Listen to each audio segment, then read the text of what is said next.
Aujourd'hui, dans le TCG Pokémon, on s'intéresse à la carte Azumarill Lumineux. Il s'agit d'une carte du set Neo Destiny, sortie en 2002.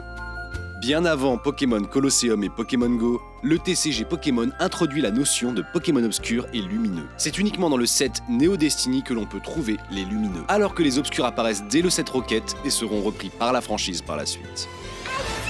La volonté initiale était de proposer une évolution vers le bien ou le mal, et propose deux utilisations alternatives d'un même Pokémon. Plus de PV et des attaques de soutien ou opposées aux obscurs pour les lumineux, moins de PV et plus agressifs pour les obscurs.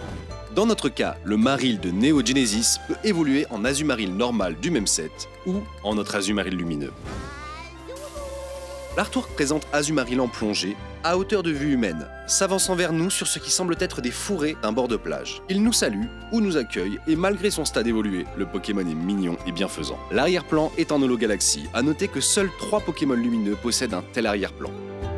Le rendu de ce Pokémon fait penser à de la pâte à modeler, et justement, c'est Yuka Mori qui a créé cette petite sculpture d'Azumarill. En effet, elle est modeleuse d'argile professionnelle et fournit des illustrations pour le TCG et autres depuis ce set jusqu'à aujourd'hui, soit 212 cartes.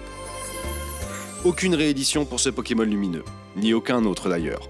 Mais la carte se trouve en dessous de 10 €.